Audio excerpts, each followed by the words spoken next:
Hey, it's Dave here, and today I'm going to talk about the Durston X-Mid Pro 2. This is the tent that I decided to purchase for my Appalachian Trail thru hike in 2024. Before I get started, I would like to say that I was looking for an ultralight compact tent that I could carry on the Appalachian Trail with me, and I also wanted it to be waterproof because the Appalachian Trail is, well, wet. So I ended up buying the Durston X-Mid Pro. Today I'm going to give you my first impressions of that tent. I did provide a small video which I will show you, and in the video you'll see a first time tent pitch set up. It was something that I decided to do because I had watched one video a couple months ago. I put the tent away, and this weekend I'm going to be going out on an overnight and wanted to use this tent. So I set it up in my backyard. It took me about 6.5 minutes to set it up, which seems like a long time for this type of tent. I don't want to be doing that on the Appalachian Trail, so I will be continuing to practice with this. But I want to give you my review and dub that over the tent setup. Part of the reason why I want to do this is to kill two birds with one stone. I want to show you the setup, show you how easily you can set this tent up, and then know that it does have many adjustments you can do later on. So let's dive right in. As far as the tent goes, it is a $679 tent, which is right there in the price range of ultralight tents. The addition or the caveat to that is this tent is made in Canada, so you're going to tack on another $100 or so to get it shipped. So let's talk features. This is an ultralight tent. It comes in at 20.6 ounces, and being that light is perfect for me as an older hiker because I've had back problems in the past, and I would really like to keep the weight of my backpack as light as possible, and therefore starting with a tent as light as this, it's going to be very helpful getting to that goal. This tent is an easy setup. I did take about 6.5 minutes the first time I set it up, but I had to make a lot of adjustments, and there's for me a pretty quick learning curve. I learned a lot by setting it up that first time. I'm sure the next time I set it up, it'll be a lot quicker, but that was something that I knew I wanted to do, so it didn't bother me that it took that long. I would suggest that you practice it quite a bit before you head out into the wild on the Appalachian Trail. You don't want to get it ill set up and have troubles overnight. The next thing, this is a waterproof tent. It's made out of DCF or Dyneema composite fiber. It's extremely waterproof, and that will be very helpful on the Appalachian Trail as I don't want to get wet. It also, because it is waterproof, it's not getting rainwater, absorbed into the materials, and therefore it'll be easier to dry after it stops raining and I can lay it out or even shake it off. The inside of the tent, it has plenty of headroom for somebody like me. I'm 5'4", so I can sit very easily in it. I did buy a 2-person tent, and that means I will have plenty of space to, I'll call it, lounge around during a wet and rainy day, and also keeping my backpack in the tent with me, I think, is going to be very important on the Appalachian Trail. I don't want to get it wet outside, even if the fly covers it. I still don't want the water splash to land on my backpack. This tent does come with a few small vents.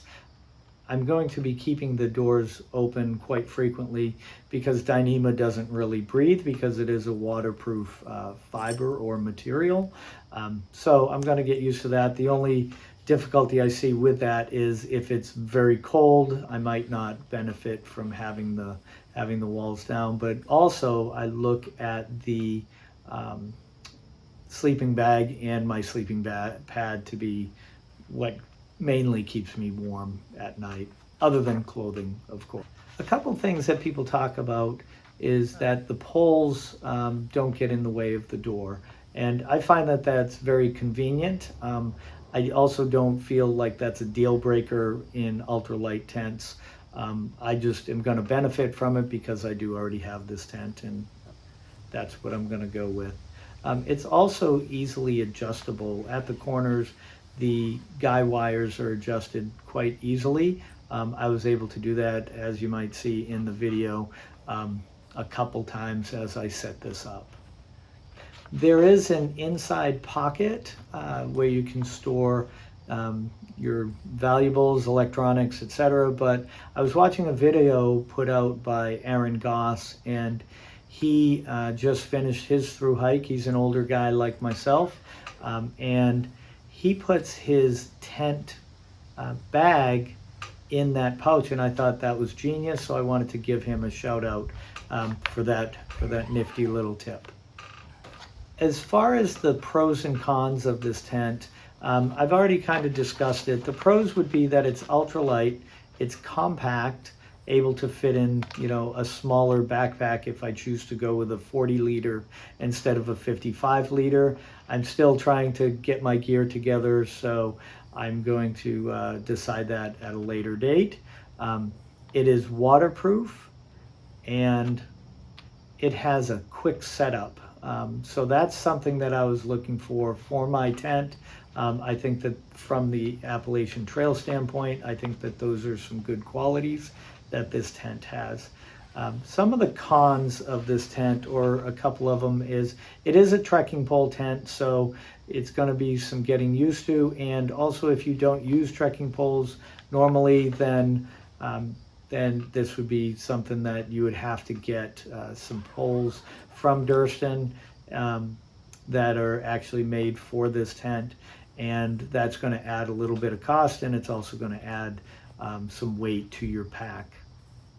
And because it's a trekking pole tent, I want to set it up on a windy day, because I think that might play into kind of the ease of setup. I know that it's still going to be fairly easy to set up. I just need to try it then.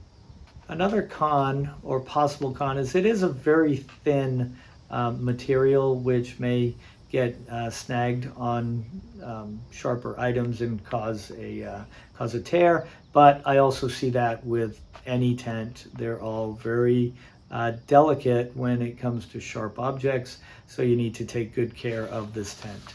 So my final thoughts for this today are, I really like this tent.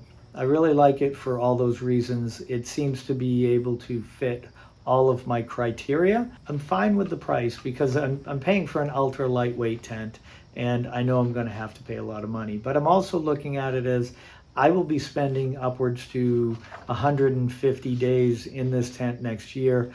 I do want to get it as light as possible. It's easy to set up, it's compact, and it's waterproof, as I've said before.